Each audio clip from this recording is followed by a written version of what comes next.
और सच कह रही हूँ, इस चीज को फॉलो कर लिया ना, इजीली तुम अपना एग्जाम क्रैक कर लो। बार रिवाइज करने के बाद तो कैसे सिलेक्शन नहीं होगा यार, झक मार के सिलेक्शन पीछे आएगा। मैंने जब इस चीज को करा ना, मैं सच कह रही हूँ, मेरा थिंकिंग ही बदल गया, बिल्कुल प्रिपरेशन करने का तरीका ही बदल गया मुझे। अब इसमें तुम्हें क्या करना है, ये होता था कि मुझे मेरी प्रिपरेशन का पूरा ट्रैक पता होता था कि बहुत अल्टीमेट चीज है। मतलब अगर तुम अभी जीरो पे भी हो ना, लेकिन अगर तुमने इस चीज को, सबसे इंपॉर्टेंट चीज जो अभी अभी कह रही हूँ, लिटरली उठ के कर लेना इस वीडियो को देखने के बाद। हे क्यूडीज, कैसे हो? So I hope you all are doing well और आपकी प्रिपरेशन अच्छी चल रही होगी। लेकिन स्टिल अगर आपकी प्रिपरेशन में अभी थोड़ी दिक्कत आ रही है या आपको समझ नहीं आ रहा है किस तरह से चीजों को करें, कैसे अपना कोर्स करें, कैसे रिविजन करें, तो मैं ये अल्टीमेट रोड मैप तुम्हारे लिए लेकर आई हूँ, लाइक टिल द एग्जाम। मैं ये रोड मैप तुम्हें सितंबर से अप्रैल तक का बताऊंगी, यानी फॉर 8 मंथ्स, क्योंकि अभी अगस्त के कुछ दिन ऑलरेडी निकल चुके हैं एंड मुझे नहीं पता तुम ये वीडियो कब देख रहे हो। सो इसीलिए अगर अभी भी तुम दिन बर्बाद कर रहे हो ना, तो भी कोई बात नहीं, मैं तुम्हें सितंबर से लेकर अप्रैल तक का ये रोड मैप बताऊंगी कि किस तरह से तुम्हें अपना कोर्स कंप्लीट करना है, किस तरह से तुम्हें रिवीजन करना है, किस टाइम पर तुम्हें क्या करना है, कितने टेस्ट देने हैं और किस तरह से अपने मटेरियल को यूटिलाइज करना है ताकि तुम्हें एक MBBS सीट निकाल लो। तो चलो वीडियो शुरू करते हैं। तो ये वीडियो सबके लिए होने वाली है, लाइक 11th में हो, 12th में हो, ड्रॉपर हो, ऑनलाइन पढ़ रहे हो, ऑफलाइन पढ़ रहे हो, फलाना ढिमकाना जो भी है, सब इस रोड मैप को फॉलो कर सकते हैं। ये रोड मैप बहुत ही ज्यादा प्रैक्टिकल है, मतलब मैं इसमें कुछ भी अतरंगी सा नहीं बताने वाली। जो चीज हो सकती है और जो चीज तुम कर सकते हो तुम्हारी कैपेबिलिटी के अकॉर्डिंग, मैं ये चीजें तुम्हें बताऊंगी। सबसे पहली चीज जो आती है, मतलब लाइक सबसे ज्यादा इंपॉर्टेंट, वो है कोर्स कंप्लीशन। क्योंकि यार अगर एग्जाम के 1 मंथ पहले जाकर तुम अपना कोर्स कंप्लीट करते हो या 15 डेज बिफोर तुम्हारा कोर्स कंप्लीट हो रहा है ना, तो तुम्हें इतना ज्यादा पैनिक क्रिएट होगा कि तुम्हें लगेगा तुम्हारा सिलेक्शन, मतलब तुम अच्छा परफॉर्म करते करते भी ना अच्छा परफॉर्म नहीं कर पाओगे। तो सबसे पहली चीज जो आती है, अभी कोर्स कंप्लीशन पे ध्यान दो। सबसे इंपॉर्टेंट चीज जो अभी अभी कह रही हूँ, लिटरली उठ के कर लेना इस वीडियो को देखने के बाद, वो है ये चीज, मतलब ये। अब तुम बोलोगे दीदी ये क्या है, क्या दिखा रहे हो? तो ये है अपना सिलेबस, मतलब सब्जेक्ट वाइज सिलेबस। जैसे कि बायो का मैंने लिखा है, मैं तुम्हें दिखा दूंगी, ठीक है। बायो का 11th 12th सिलेबस लिखो, पूरा का पूरा दीवार पे पेस्ट कर दो।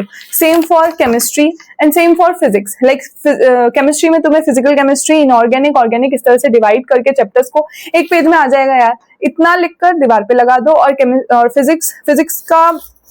फिजिक्स का मेरा फर्रा घूम गया है, आई एम सॉरी क्योंकि मैंने इन सबको दीवार से निकाल दिया और फिर अब वो इधर उधर पड़े थे। फिजिक्स में भी सेम चीज करनी, 11th के चैप्टर्स अलग कर लो, 12th के चैप्टर्स अलग कर लो। सबसे पहली चीज तो अभी ये करो। देन उसके बाद अगेन 3 पेजेस उठाओ इस तरीके से, और ये देखो मैं तुम्हें दिखा देती हूँ तीनों के लिए। अब इसमें तुम्हें क्या करना है, ये बहुत इंपॉर्टेंट है। मतलब मैंने जब इस चीज को करा ना, मैं सच कह रही हूँ, मेरा थिंकिंग ही बदल गया, बिल्कुल प्रिपरेशन करने का तरीका ही बदल गया। मैं सच कह रही हूँ, मेरा माइंडसेट चेंज हो गया। इसमें मैंने ये अपने केमिस्ट्री वाले वीडियो में भी मैंने मेंशन करा था, इसमें मैंने सारे चैप्टर्स के सेक्शंस डिवाइड कर दिए। मतलब like 1 shot, theory plus notes, module question, इस तरीके से मैंने इसे चैप्टर वाइज डिवाइड कर दिया और मैं तुम्हें यहाँ दिखा दूंगी। इससे ये होता था कि मुझे मेरी प्रिपरेशन का पूरा ट्रैक पता होता था कि लाइक मेरा किसमें कितना बच रहा है।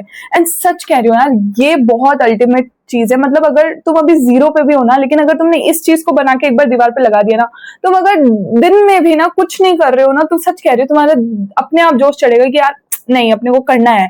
तो मैं सच कह रही हूँ, ये बहुत इंपॉर्टेंट है। बायोलॉजी का तुम्हें बताती हूँ, देखो कैसे मैंने इसमें बनाया है। सबसे पहले मैंने सारे चैप्टर्स लिख लिए बायोलॉजी के, देन उसके बाद NCERT, देन उसके बाद 1 शॉट, देन उसके बाद module questions, PYQs and then number of revisions के 5 सेक्शंस बना दिए।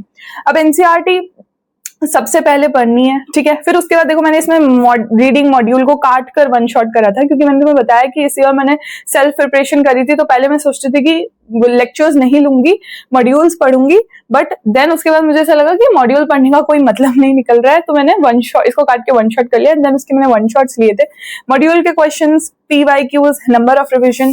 केमिस्ट्री में भी सेम चीज पहले भी मेंशन करी थी उस वीडियो में कि 1 शॉट, फिर then theory plus notes, then module questions, then NCERT reading, then PYQs, then number of revisions के 5-6 सेक्शन, जितनी बार भी तुम करना चाहो रिविजन। देन उसके बाद वही चीज फिजिक्स के अंदर 1 shot, theory plus notes, module questions. देखो इसमें मैंने NCERT रीडिंग वाला सेक्शन है पूरा ब्लैंक छोड़ रखा है। ब्लैंक इसलिए छोड़ रखा है मैंने, इसमें एक बनाया था ये चीज कि यार एनसीईआरटी रेडी करूंगी मैं, बट मैंने करी ही नहीं। बट ऐसा नहीं है कि मैंने एनसीईआरटी से कुछ भी नहीं पढ़ा, एनसीईआरटी से मैंने बहुत कुछ पढ़ा है, वो मैं तुम्हें वीडियो के एंड में बता दूंगी। एंड नंबर ऑफ रिविजन्स के वही 5-6 सेक्शंस। तो ये सब चीजें तो तुम ना अभी कर लो। लाइक अगर किताबें भी नहीं उठाई है ना, तो भी पहले ये चीजें कर लो। लाइक 6 पन्ने उठाओ, 3 में अपना सिलेबस लिखो और 3 में ऐसी टेबल्स बनाओ और सामने दीवार पे लगा दो। अब बात करते हैं कोर्स कंप्लीशन की। मैंने तुम्हें बोला कि अपने इनको 2 पार्ट में डिवाइड करना है, लाइक मंथ्स को। तो अभी जो सितंबर से लेके दिसंबर तक लाइक 4 मंथ्स होंगे ना, उन 4 मंथ्स में तुम्हारा सिलेबस कंप्लीट होना चाहिए। अब मैं जानती हूँ तुम ऑनलाइन में पढ़ो या ऑफलाइन में पढ़ रहे हो, कहीं भी पढ़ो, तो तुम्हारा सिलेबस, अगर तुमने कोई बैच ले रखा है अभी जुलाई से, तो वो ऑब्वियसली फेब तक जाएगा। लाइक फरवरी तक वो एंड करेंगे सिलेबस को, 15 फेब में भी, और कुछ जनवरी में भी कर देते हैं। बट स्टिल मैं तुम्हें ये कहूंगी कि नहीं, तुम्हें अपना सिलेबस पहले पढ़ के रखना है। लाइक अभी जो दिसंबर आएगा ना, तुम्हें उसमें अपना सिलेबस पूरा पढ़ लेना है एक बार तो। अब देखो, जो बच्चे 11th में है, 12th में है, तुम इस चीज को मत करना, तुम टीचर को फॉलो करो, जब भी तुम्हारा सिलेबस हो उनके साथ चलो। लेकिन फॉर द ड्रॉपर्स जो एक बार पढ़ चुके हैं, उनके लिए मैं रिकमेंड कर रही हूँ कि एक बार कर जाओ यार अपना सिलेबस। देखो, अगर तुम सारे सिलेबस, पूरे सिलेबस का भी ना चैप्टर्स गिनोगे ना, तो टोटल 86-87 चैप्टर्स है। मतलब अप्रोक्स मान लो 90 चैप्टर्स है। 90 चैप्टर्स यानी कि एक दिन का एक चैप्टर मानोगे ना, तो तुम तो भी कर लोगे। क्योंकि अगर हम 4 मंथ्स के डेज अप्रोक्सीमेटली माने ना, 120 होते हैं, होने को 120 से थोड़े ज्यादा होते हैं, बट फिर भी मोटा मोटी 120 डेज है एंड टोटल 90 चैप्टर्स। तो यानी एक दिन का एक चैप्टर कर रहे हो बॉस, फिर भी हो जाएगा।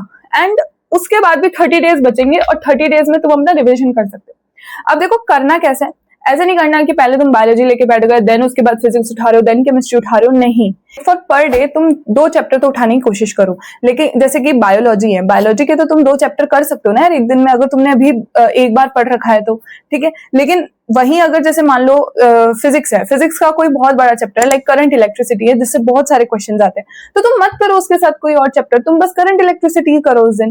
तो मैं तुम्हें बस ये बता रही हूँ कि एक दिन में एक चैप्टर करने से भी तुम्हारा कोर्स है ना 3 मंथ्स में कंप्लीट हो जाता है और फिर भी तुम्हारे पास रिविजन का टाइम बचता है। तो बस अब ये करना है, पर डे तुम 2 सब्जेक्ट पढ़ने की कोशिश करो। अपकमिंग संडे को उस चीज का रिविजन करो, लाइक जो भी तुमने पूरे वीक में पढ़ा है उस चीज का रिवीजन करने की कोशिश करो। ऐसा नहीं करना कि नहीं पूरा सिलेबस कंप्लीट करेंगे देन उसके बाद रिवीजन करेंगे, हाथों हाथ पढ़ते जाओ। मतलब आज तुमने कोई चीज पढ़ी है, अगले 7 डेज में तुम्हारा उसका रिवीजन एक बार होना चाहिए, तभी वो एक लिंक बन पाता है। ठीक है, देन इतना हुआ, तुम्हारा सिलेबस कंप्लीट हुआ, देन तुम्हारा फर्स्ट रिवीजन चलेगा जनवरी के अंदर, सेकंड रिवीजन तुम्हारा होना चाहिए फरवरी के अंदर, थर्ड रिवीजन तुम्हारा होना चाहिए मार्च के अंदर, एंड देन उसके बाद अप्रैल के अंदर तुम सिर्फ टेस्ट दोगे। मतलब उस टाइम पर तुम्हारा सिलेबस इतनी बार हो जाना चाहिए, इतनी बार तुम उन चीजों को याद कर लोगे कि तुम अप्रैल के अंदर सिर्फ टेस्ट दोगे एंड टेस्ट का एनालिसिस करके तुम अपनी प्रिपरेशन कर रहे होंगे। लाइक तुमने आज टेस्ट दिया, टेस्ट में तुम्हारे जो सवाल गलत हुए, उन गलत सवाल का जो जो टॉपिक है उसको तुम एनसीईआरटी से, अपने नोट्स से एक बार फिर से पढ़ोगे, एंड अगर उससे रिलेवेंट तुम्हारे क्वेश्चन ज्यादातर गलत होते हैं तो फिर उसको तुम अपने क्वेश्चन बैंक से एक बार सॉल्व कर लोगे। ये तुम्हारा अभी पूरा चलना चाहिए, course completion, then 3 times revision, then regular test, and then उसके बाद मई में तुम अपीयर हो जाओगे एग्जाम के लिए। और सच कह रही हूँ, इस चीज को फॉलो कर लिया इजीली तुम अपना एग्जाम क्रैक कर लोगे। मतलब तुम्हें उस टाइम पे इतना कंफर्ट आ जाएगा क्योंकि तुम उस चीज से निकल चुके होंगे। अब रिवीजन जब तुम करोगे ना, तो तुम्हें पर डे का, जैसे अभी तुम तो सिलेबस करोगे, ठीक है, तो एक दिन का एक चैप्टर भी उठा रहे हो तो बहुत है, ठीक है। जनवरी, फरवरी, मार्च तुम्हारा रिवीजन चलेगा, तो जनवरी के अंदर तुम्हें पर डे एटलीस्ट 3 चैप्टर्स उठा लेने हैं, तो तुम्हारा 1 मंथ में पूरा एक बार रिवीजन हो जाएगा। देन फरवरी में तुम्हें एक दिन का 4 चैप्टर उठा लेने हैं। उसके बाद मार्च के अंदर भी एक दिन का 4 चैप्टर उठा लेना, 4 से ज्यादा मत जाना क्योंकि वो थोड़ा सा ज्यादा हो जाएगा। तो 4 चैप्टर्स तक का अगर रिवीजन करते जाओगे एक दिन में, तो तुम्हारा उस टाइम पे इजीली कंप्लीट हो जाएगा। एंड देन अप्रैल में पूरा तरह से टेस्ट, लाइक हर अल्टरनेट डे तुम्हें टेस्ट देने हैं। अब मैं ये नहीं कह रही कि तुम्हें अभी टेस्ट नहीं देने या तुम्हें जनवरी, फरवरी, मार्च में टेस्ट नहीं देने। अभी भी हर एक Sunday, like at least 2 Sunday skip करके भी अगर टेस्ट देते हो तो भी इनफ है। देन उसके बाद जनवरी से हर एक संडे को टेस्ट देते जाओ, एंड अप्रैल के अंदर हर अल्टरनेट डे पे टेस्ट देना है। तो ये तुम्हारा पूरा शेड्यूल होना चाहिए, लाइक पूरा एक रोड मैप है ये एक तरीके से कि तुम्हें इस तरह से चलना है। अब चलो सब्जेक्ट वाइज बात कर लेते हैं। सब्जेक्ट वाइज में सबसे पहले अगर हम बायोलॉजी की बात करें, तो बायोलॉजी में सबसे ज्यादा इंपॉर्टेंट जो चीज है वो एनसीईआरटी। अब मैंने तुम्हें कहा था अगर तुम किसी कोचिंग में जाते हो तो वहाँ मॉड्यूल्स भी होती है, नोट्स भी होते हैं, ठीक है। जो अपना नोट्स होता है ना वो सिर्फ और सिर्फ प्राइमरी सोर्स, एक तरीके से लाइक प्राइमरी कैसे, तुमने शुरू में उसको पढ़ा देन उसके बाद उसे रख दो। उसकी इंपॉर्टेंट चीज अपनी इस बुक, अपनी इस एनसीईआरटी के अंदर सब कुछ लिख लो। तुम चाहो तो मैं इसका तुम्हें पूरा बायोलॉजी टूर भी करा दूंगी अपनी बुक्स का, मैंने किस तरह से इसके अंदर नोट्स बनाए थे, अगर तुम कमेंट्स में लिखोगे तो अपने जो नोट्स है उनको इसी बायोलॉजी बुक के अंदर ऐड कर दो। अलग से लिखने में टाइम वेस्ट मत करो इस टाइम पर। एक दिन का एक चैप्टर करना है, यानी कि तुम्हें उसको पूरी तरह से निचोड़ के इसी के अंदर से पढ़ना है, ठीक है। तो बायोलॉजी के अंदर तो इतना ही करना है। अगर तुम 11th 12th के अंदर हो तो यस, तुम पूरी तरह से अपने नोट्स बनाओ, टीचर की बात सुनो, जैसे जैसे वो पढ़ा रहे हैं उनके अकॉर्डिंग पढ़ते जाओ। लेकिन अगर तुम ड्रॉपर हो, तुम एक बार पढ़ चुके हो, तो ये तरीका बेस्ट है कि अपने नोट्स को पूरी तरह से अपनी एनसीईआरटी के अंदर लिख डालो। जो भी इंपॉर्टेंट चीज उसमें से आती है, टेस्ट के अंदर कोई ऐसी चीज पूछी गई जो एनसीईआरटी में मेंशन नहीं है बट रेगुलर टेस्ट में अगर आती है तो उस चीज को भी नोट डाउन करो। तो ये चीजें तो तुम्हें इस तरह से सिग्रीगेट करनी पड़ेगी। यही मैंने पहले बायोलॉजी वाले वीडियो के अंदर ये चैप्टर्स मेंशन करे थे कि कुछ रट्टे वाले चैप्टर्स होते हैं एंड कुछ समझने वाले चैप्टर्स होते हैं, वो भी मैं तुम्हें यहाँ दिखा दूंगी, तो तुम इनको भी देख लेना और चाहो तो मेरी बायोलॉजी वाली वीडियो भी देख सकते हो, ठीक है। अब चलो नेक्स्ट पे चलते हैं। नेक्स्ट अपना आता है केमिस्ट्री। केमिस्ट्री में भी सेम चीज है, अपने को फिजिकल, इनऑर्गेनिक, ऑर्गेनिक में डिविजन करना होता है। फिजिकल के अंदर क्या कर सकते हो, जैसे फिजिकल तो सिर्फ और सिर्फ न्यूमेरिकल बेस्ड है, मतलब उसके अंदर तो तुम्हें शॉर्ट नोट्स बनाने चाहिए, जो फॉर्मूलाज हैं उन पर तुम्हें ज्यादा डिपेंडेंट होना चाहिए। अपने नोट्स को बिल्कुल कंसाइज करके चलना है, तुम्हारी लिटरली एक कॉपी होनी चाहिए जिसमें तुम्हारा सब कुछ कंप्लीट होना चाहिए, formulas, important concepts and everything. और उसमें जितना प्रैक्टिस कर सको, मतलब उसमें जितने सवाल कर सकते हो पर्टिकुलर चैप्टर से, एटलीस्ट 150 से 200 क्वेश्चंस तो तुम्हें उसके अंदर सॉल्व करके रखना है, क्योंकि फिजिकल केमिस्ट्री को जितना सवाल करते जाओगे उतनी ज्यादा तुम्हें वो आती जाएगी। देन उसके बाद इनऑर्गेनिक बिल्कुल बायोलॉजी की तरह होती है यार, उसको मतलब तुम्हें एनसीईआरटी उसमें इंपॉर्टेंट होती है, प्लस उसमें जो तुम्हारे नोट्स होते हैं वो भी इंपॉर्टेंट होते हैं। तुम्हें जितना टीचर लिखवा दिया उतना ही तुम्हें पढ़ना है। ऐसा नहीं कि तुम मॉड्यूल से पढ़ रहे हो, इधर से पढ़ रहे हो, उधर से पढ़ रहे हो, नहीं। सिर्फ और सिर्फ तुम्हारी मतलब जैसे ये मेरे फिजिकल इनऑर्गेनिक के नोट्स थे ये, और साथ में मैं बस थोड़ी सी एनसीईआरटी रखती थी। एनसीईआरटी का ये प्रायोरिटी ऑर्डर होता है जो मैंने पहले के वीडियोस में भी बताया है। इस प्रायोरिटी वाइज तुम्हें एनसीईआरटी को पढ़ना चाहिए। इनऑर्गेनिक के अंदर भी सबसे ज्यादा इंपॉर्टेंट चीज जो आती है शॉर्ट नोट्स की आती है। मतलब तुम इसमें से जो ट्रेंड्स होते हैं, एक्सेप्शंस होते हैं, उनको तुम एक पन्ने में लिख सकते हो और उसको अपने ऐसे सामने टेबल पर चिपका सकते हो इन्हीं पेजेस के साथ। तो उसको तुम देखते रहोगे ना, तो वो चीज तुम्हें ऐसे याद रहती रहेगी कि हाँ ये होता है, क्योंकि कुछ चीजें इसमें, कुछ क्या इसमें मोस्ट ऑफ द चीजें सिर्फ याद रखने की है, ठीक है। अब नेक्स्ट पे चलते हैं, वो है ऑर्गेनिक में तुम क्या कर सकते हो, टीचर ने तुम्हें जैसे जैसे वो पढ़ा रहे हैं नेम्ड रिएक्शन जितनी भी आ रही है उन नेम्ड रिएक्शंस को एक कॉपी के अंदर लिख लो। मतलब वो नेम्ड रिएक्शन से तो क्योंकि डायरेक्ट सवाल आ जाते हैं। सेकंड, मैकेनिज्म पे ज्यादा फोकस करने की जरूरत नहीं है, लेकिन कुछ कुछ जगह पर मैकेनिज्म, जैसे कार्बोकेटाइन का फॉर्मेशन किसमें हो रहा है, कार्बोनाइन का फॉर्मेशन, लाइक ये जो इंटरमीडिएट्स है ना, ये थोड़े इंपॉर्टेंट हो जाते हैं, इन पर थोड़ा फोकस करना है। तो ऑर्गेनिक में भी सेम चीज करनी, तुम्हारे नोट्स को प्रायोरिटी रखना है। लाइक तुम्हें मैं सच कह रही हूँ, अगर तुम्हें क्वेश्चन सॉल्विंग का ऑर्डर अगर दिखना है ना, तो सबसे ज्यादा क्वेश्चन तुम्हें फिजिकल केमिस्ट्री में करना चाहिए, देन उसके बाद ऑर्गेनिक में करना चाहिए। इनऑर्गेनिक में अगर सवाल नहीं भी करके जाओगे और सिर्फ नोट्स पढ़ के जाओगे ना, तो भी तुम्हारे इनऑर्गेनिक के सारे सवाल बन जाएंगे। लेकिन ऑर्गेनिक में जैसे एसिड स्ट्रेंथ है, बेसिक स्ट्रेंथ है, और वो स्टेबिलिटी ऑर्डर पूछ लेते हैं, तो ऑर्गेनिक में सवाल करने चाहिए। तो पर चैप्टर तुम चाहो तो 100 से 120 सवाल तो तुम्हें एटलीस्ट हर एक चैप्टर से करने चाहिए। एंड टॉपिक वाइज अगर करते हो, मान लो तुमने एसिड स्ट्रेंथ का करा, मान लो तुमने किसी और चीज का वो स्टेरिक इनहिबिशन और प्रोटोनेशन, उस पर अगर तुम क्वेश्चन सॉल्व करो तो 10-20 क्वेश्चन सफिशिएंट है, उससे ज्यादा करने की जरूरत नहीं है, ठीक है। तो इस तरह से तुम अपनी केमिस्ट्री को कर सकते हो। नेक्स्ट अपन चलते हैं फिजिक्स जो है वो सबसे ज्यादा डरावना सब्जेक्ट मुझे भी लगता था, और most of the NEET aspirants को लगता है, लेकिन मैंने इस सब्जेक्ट को बहुत कंफर्टिंग बनाया था। शायद वही मैं तुम्हें अभी बताऊंगी कैसे। देखो मेरे ये नोट्स थे फिजिक्स के अंदर। अब मैंने क्या किया था, इस साल मैंने 1 शॉट्स लिए थे, मैंने पहले वाले वीडियोस में भी मेंशन करा है। तो मैंने जो वो नोट्स थे ना, उसी में लाइक जैसे इलेक्ट्रोस्टेट्स हैं, इलेक्ट्रोस्टेट्स के अंदर ही फिर मैंने जो एक्स्ट्रा चीज मेरे को पढ़ाई, मैंने जिनके शॉर्ट नोट्स लिए उनकी चीजें मैं ऐसे पेजेस के अंदर ऐड कर लेती थी। इस तरह से ऐड करके मैं अपने नोट्स को लाइक पूरी तरह से ऐसे सोचती थी कि जो मैं लिख सकती हूँ ना पूरा अपने नोट्स में ही लिख दूंगी। मैं हमेशा मटेरियल को कंसाइज करने में ही बिलीव करती हूँ। मल्टीपल सोर्सेज और ऐसे बड़े बड़े नोट्स इनको बनाने से कुछ नहीं होता, ठीक है। तो अगर तुम्हें भी क्लास में ऐसे नोट्स लिखवाए जा रहे हैं जो बहुत ज्यादा तुम्हें लेंदी लग रहे हैं, तो सबसे पहले तो एक चीज करो, शॉर्ट नोट्स बना लो। जितने भी इंपॉर्टेंट फॉर्मूलाज हैं उसको अपने नोट्स के अंदर लिख लो। देन उसके बाद इसमें सबसे इंपॉर्टेंट होता है क्वेश्चन सॉल्विंग।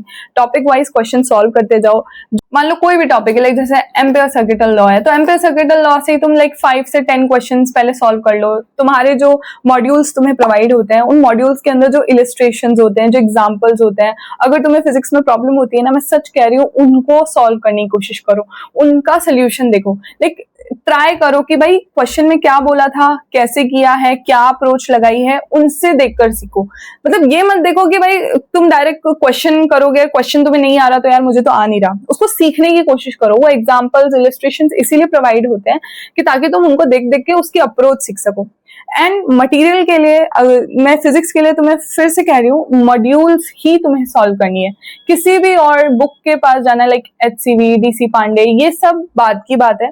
पहले जो तुम्हारी मॉड्यूल्स है उन्हीं को सॉल्व करो। जितना मटेरियल तुम्हारे पास है, देखो सारी मॉड्यूल्स अच्छी होती है, तुम्हारे पास एलन की हो, किसी और कोचिंग की हो, PW की हो, सारी को मॉड्यूल्स अच्छी होती है। सबके अंदर सारा रिलेवेंट कंटेंट होता है, लाइक NCERT वाले क्वेश्चंस एंड जो नीट में पूछे जाते हैं वो वाले। एंड कुछ कुछ बुक्स ऐसी भी होती है जिसके अंदर एडवांस का भी अलग सेक्शन होता है, तो तुम चाहो तो वो भी सॉल्व कर सकते हो। देन फिजिक्स के अंदर सबसे इंपॉर्टेंट चीज जो आती है वो है PYQs। मतलब अगर तुम्हारे को कोई क्वेश्चन सॉल्व करने का टाइम नहीं मिल रहा ना, PYQs तो मत छोड़ना।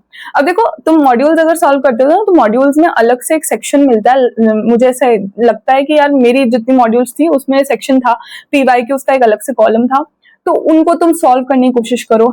एंड अभी जो ट्रेंड है फिजिक्स का, बहुत डिफिकल्ट फिजिक्स पूछी जाती है, तो तुम JEE मेंस के क्वेश्चन सॉल्व करने की कोशिश करो। मैं नहीं कह रही कि तुम एडवांस के क्वेश्चन सॉल्व करो, लेकिन एटलीस्ट JEE मेंस के जो PYQs है जितने भी, उनको तुम सॉल्व करने की कोशिश करो। तो बस फिजिक्स के अंदर भी अपने मटेरियल को इतना ही रखना है, मॉड्यूल्स को सॉल्व करना है, मॉड्यूल्स के बाद PYQs करने, एंड देन उसके बाद अपने JEE मेंस के PYQs करने। इन सबको करने के बाद अगर तुम्हारे पास टाइम बचता है तो तुम HC वर्मा, DC पांडे और एररलेस और ऐसी बुक्स के लिए जा सकते हो। एक चीज जो सबसे ज्यादा इंपॉर्टेंट है वो है रिपीटेशंस ऑफ क्वेश्चंस। मतलब अभी तुमने मॉड्यूल सॉल्व करी, तुम्हारा पूरा चैप्टर का मॉड्यूल सॉल्व हो गया एंड तुम्हें उसे रिवाइज करना है, तो तुम ये मत देखो कि मैं कोई और क्वेश्चन बैंक उठा लेता हूँ। तुम्हें अगर PYQs भी कर लिए, अगर तुमने उसका मॉड्यूल भी पूरा कर लिया, JEE मेन के PYQ भी कर लिए, देन अपनी मॉड्यूल के क्वेश्चंस को ही फिर से उठाओ, ऑड इवन स्ट्रेटेजी के अंदर, लाइक ऑड कर लिए, देन उसके अगले रिविजन में इवन वाले कर लिए। ये चीज बहुत इफेक्टिव होती है, मैंने करके देखी है, ये बहुत ज्यादा हेल्प करती है। तो इस चीज को फिजिक्स के अंदर फॉलो करने लगो। यही तरीका है यार, मतलब अपने नोट्स को तुम फिजिक्स में जितनी बार पढ़ सकते हो पहले तो उतनी बार पढ़ो। एंड अभी अगर तुम्हें फिजिक्स नहीं आती है ना, मतलब अगर तुम अभी नहीं कर पाते हो, तो डायरेक्ट क्वेश्चंस पर जंप मत करो। जितनी बार भी तुम्हें क्वेश्चन सॉल्व करना है या चैप्टर पढ़ना है, तुम्हें रिविजन करना है, सबसे पहले स्टार्ट करो कि भाई तुम पहले नोट्स ही पढ़ोगे एंड देन उसके बाद क्वेश्चंस पर जाओ। हाँ, तुमने बहुत अच्छे से पढ़ रखी है, अब तुम्हारा फिजिक्स में स्कोर आराम से 150 प्लस आता है, तो तुम डायरेक्टली चैप्टर रिवाइज करने के लिए क्वेश्चंस पर जंप मार सकते हो।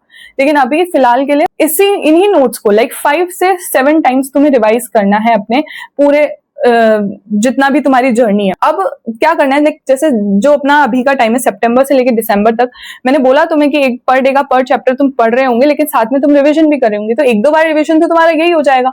फिर उसके बाद जो तुम्हारा उस टाइम पे लाइक जनवरी, फरवरी, मार्च, उस टाइम पे तुम 3-4 बार ऑलरेडी रिवाइज कर लोगे। देन तुम अप्रैल के अंदर जब टेस्ट कर रहे होंगे तब तुम्हारा टॉपिक वाइज ऑब्वियसली रिविजन हो जाएगा। तो इतनी बार रिवाइज करने के बाद तो कैसे सिलेक्शन नहीं होगा यार, झक मार के सिलेक्शन पीछे आएगा। देखो यार, PYQs तो ना, चाहे तुम बायो की बात करो, केमिस्ट्री की बात करो या फिजिक्स की बात करो, PYQs तो सबसे ज्यादा इंपॉर्टेंट है। मतलब अगर तुम ये कह रहे हो ना कि दीदी अगर हमें बिल्कुल टाइम नहीं मिलता क्वेश्चन करने का, तो यार किसी भी चैप्टर के PYQs मत छोड़ना। लाइक मॉड्यूल्स जो होती है ना, चाहे वो बायो, केमिस्ट्री, फिजिक्स किसी की भी हो, उसके अंदर चैप्टर वाइज तुम्हें PYQs मिलते हैं, तो उनको तो एटलीस्ट करना, भले ही तुम एक्सरसाइज नहीं भी कर पा रहे हो तो, ठीक है। एंड देन अब बात करते हैं अपना अप्रैल के अंदर जो तुम अल्टरनेट डे पर टेस्ट दोगे। मान लो आज तुमने कोई टेस्ट दिया, ठीक है, तुम घर आए, तुमने उसको पूरी तरह से एनालाइज करना है, लाइक तुम्हें 4 to 5 आवर्स आराम से एनालिसिस पर लगाने हैं।